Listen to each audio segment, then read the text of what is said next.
I'm the Gypsy and you're not, and this is the Rubber Biscuit Roadshow presented by Artist Alley Studio, featuring the artisan, handcrafted, and branded creations of the Gypsy and Mad Hatter at www.artistalleystudio.com. And now, on with the show.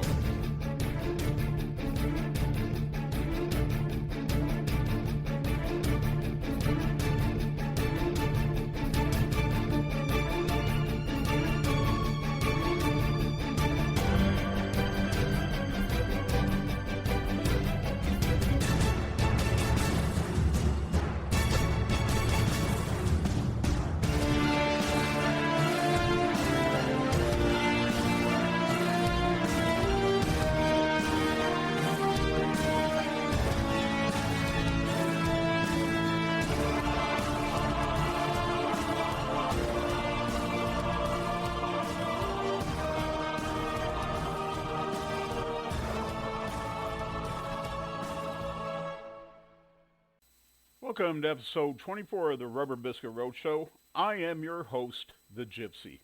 Well, as I'm sure you've noticed, that my podcast isn't coming out once a week like I promised, and I'm sorry for that. It's actually coming out right now every other week. As you all know, if you've been following the podcast, my wife Rachel is under treatment for stage 2 breast cancer. She's under chemotherapy treatment. Some days are bad days, some days are good days, but honestly, all days are bad days. There's just some days that are not as bad as others. On the days when she takes her chemo, those are bad days. On those days, I try to drop most of everything I'm doing so that I can spend time with her and see her through that day. Some of these days have happened to fall on the days when I would be recording the Rubber Biscuit Roadshow. So, the Rubber Biscuit Roadshow, for the time being, takes second place to my wife Rachel. Actually, to be truthful about it, the Rubber Biscuit Roadshow will always take second place to my wife Rachel. She always takes first place to me. So that's my way of an explanation of why I'm not releasing a podcast every week, and I hope you can accept that. Also hope that you will continue to pray for my wife Rachel's healing. I would really appreciate that. Well, as you know, everybody has a story. And everybody's story has a beginning. That point in their life that changed the course of their life, changed what direction they would go for the rest of their life. I'm like everybody else. I have a story. And I have a story that has a beginning. A story that changed the direction of my life and where I would go. That story is called The Contract. I sat in the chair in front of the enormous desk, holding the contract in my hands. Across from me, hands folded in front of him, sat the man in the suit and the tie with the Windsor knot that had handed me the contract.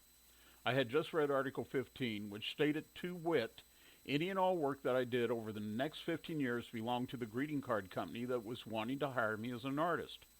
I looked at the man and thought how ridiculous his blue and red striped tie looked against the dark green of his suit. His eyeglasses reflected the light. He looked like a Christmas tree with a sparkling tree topper. The date was January 5th, 1976, and I had just graduated midterm from my high school. I was taking college art classes and was not really sure what direction I wanted to go in life. The one thing I was sure of, and the one thing I had always been sure of ever since I was a young child, was that I would be an artist. Nothing else in the world interested me more than art. To spend my life creating art was my idea of a life well spent. I laid the contract on the man's desk and sat back in my chair. He studied me and I studied him. "Well, what do you think?" he asked. What I thought was, how did you get my portfolio? I suspected that I knew how he had got my portfolio. My well-meaning mother, whose dream it was for me to go to work for this well-known and well-respected greeting card company, had probably sent it to them. That is what I wanted to ask, the living Christmas decoration sitting across from me. But what I said was, let me get this straight. Any and all work I do over the next 15 years belongs exclusively to your company. So does that mean that if I paint a mural and hang it over my fireplace, that you can come into my home and take that painting? He stammered, "Well, technically," I cut him off. This is a simple yes or no question. Yes, you can. No, you can't. The human Christmas tree shook off the loose needles, cleared his throat, and said, Well, theoretically, I cut him off with a wave of my hand as I stood up. Well, theoretically, I said, turning towards the door, I'm going to have to think about it. Mr. Xmas jumped to his feet. We are really interested in signing you. The contract will be here when you are ready to sign. He pointed at his desk, indicating the stack of neatly typed papers that lay upon it. Over the years, I have thought about that contract laying on his desk, and I have wondered to myself, I wonder how dusty that contract is. Because I knew when I stepped out that door and it closed behind me that I would never be back.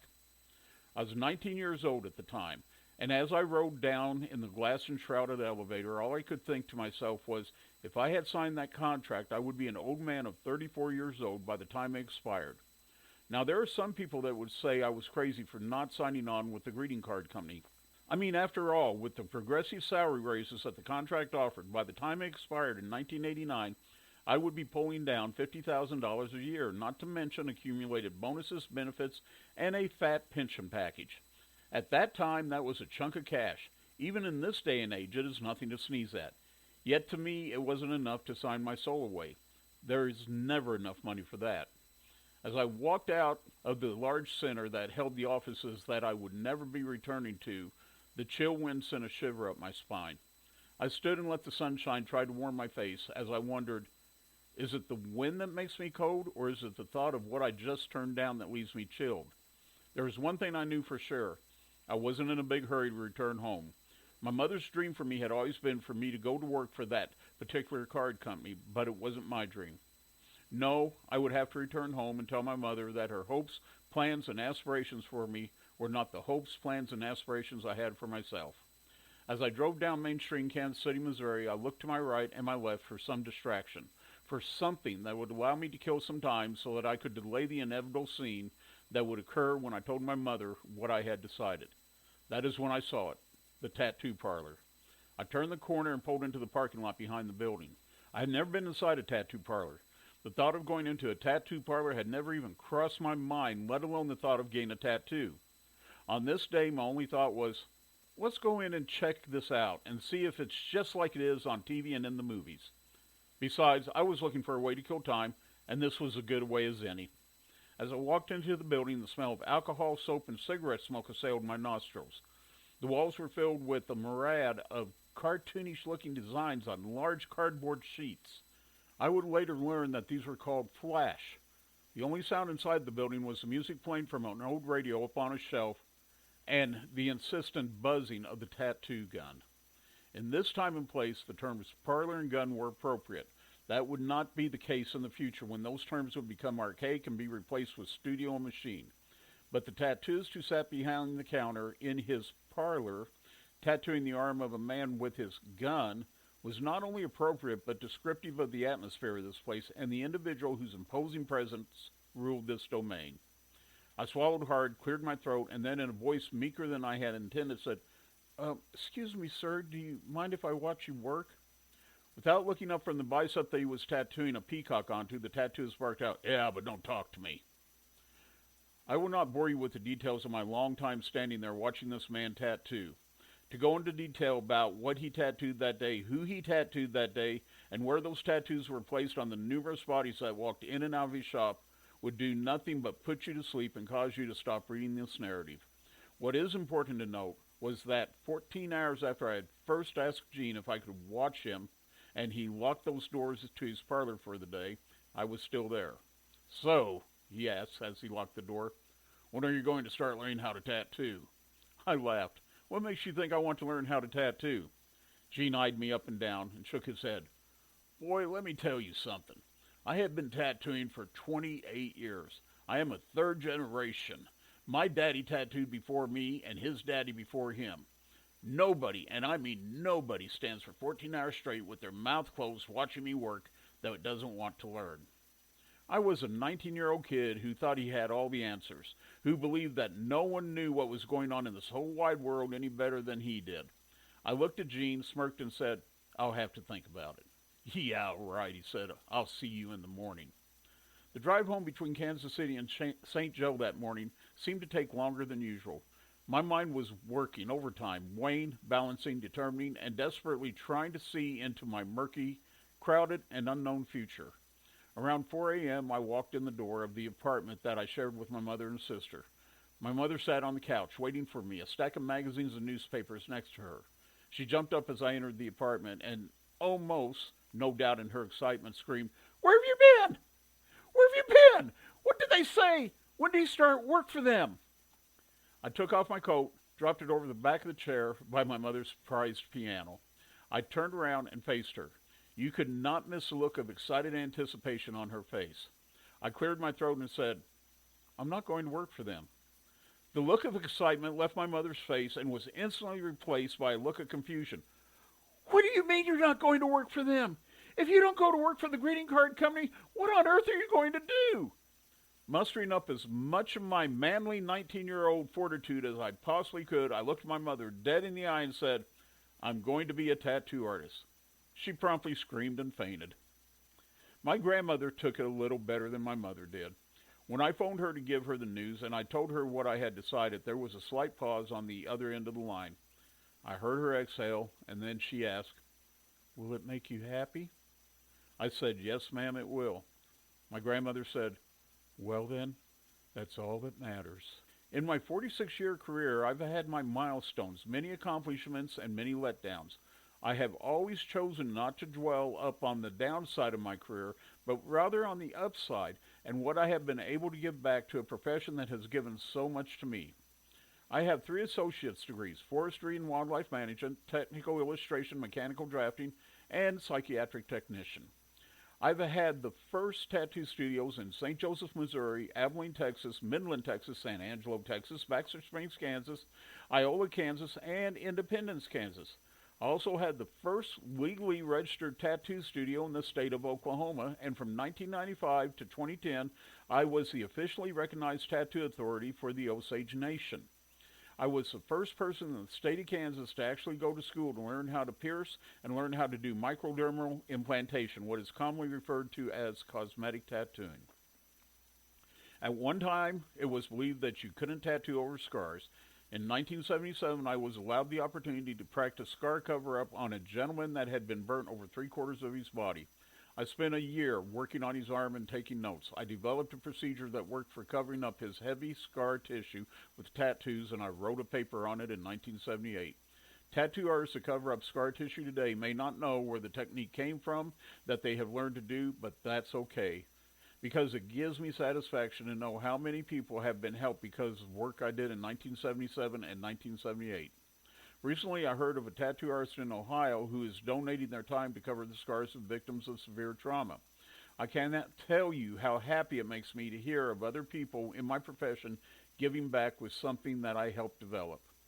I promoted, organized, and sponsored the very first ever tattoo convention in Kansas, which ran from 1993 to 1997. I have been a senior zookeeper, a soldier, a truck driver, a bar owner, and a school bus driver. I have driven ice cream vans, been an art teacher, actor, and common laborer. Together with my wife, I founded Artist Alley and American Ghostwriters, a paranormal research group. I am an artist, an author, an illustrator, and a psychic. I ran for the Kansas House of Representatives in 2006, and I am the creator and executive director of TopCon Geek Expo, which was the very first ever fan convention in Topeka, Kansas. I have donated of my time, my energies, my talents, and myself to numerous civic and charitable causes. I was the chairman of the Baxter Springs Joint Historic and Beautification Committee. I have sat on the board of directors of the Baxter Springs Chamber of Commerce, Southeast Kansas Tourism Region, and the Fourth State Tattoo Association. I was an Explorer Scout advisor and a children's art teacher. And through all these things I have done I continue my body art career, practicing my love of tattooing and piercing. In 2008, I became one of only 27 people worldwide that had taken and passed the Alliance of Professional Tattooists Tattoo Mastery Test. In 2009, I was appointed to the Kansas Board of Cosmetology by Governor Mark Brown as a representative for the body art industry in the state of Kansas. I have one of the first websites ever on the internet dedicated to tattooing and piercing. I have owned the www.ubtattoo.com domain since 1994. I am a resident expert on body art on allexperts.com, which unfortunately is no longer around because Google kind of, I don't know, how would you say it, killed it. And I have written numerous articles about tattooing and piercing, as well as doing the lecture circuit discussing body art safety and ethics. From 1988 through 2010, I owned several different state-of-the-art mobile facilities and worked the show and event circuit during the summer months. Arizona to Kansas, Oklahoma to Missouri to Ohio I traveled. I tattooed, I pierced. South Dakota to Arkansas, to New Hampshire, to Iowa to Texas. I did the miles and I did the art. Pennsylvania to South Carolina to Nebraska to Wyoming to New Mexico. I left no road untraveled and no client unmarked. I have given countless television and radio interviews, as well as appearing and starring in movies and television documentaries about tattooing, piercing, and the paranormal. I even share top billing in a movie with Peter Fonda, Jim Dandy, Greg Allman, Willie Nelson, Slaughter, and Paul Revere. I have won numerous awards and accolades for the tattoo art I create, both nationally and internationally. I have artwork in the Smithsonian Institution as well as in museums in Kansas and elsewhere in the United States. I am even part of an exhibit about American art that is featured in a traveling museum in Australia. My art and the career that I chose to follow have put food on my family's table, clothes on my children's back, and a roof over my family's head. I am an old school tattoo artist and proud of that fact.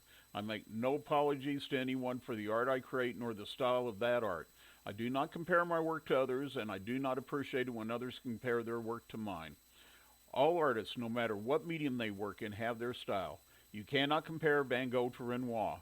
You cannot compare Michelangelo to Rodin. And you cannot compare Sailor Jerry to the Gypsy. All have their styles. All have their niche, and all have their separate following.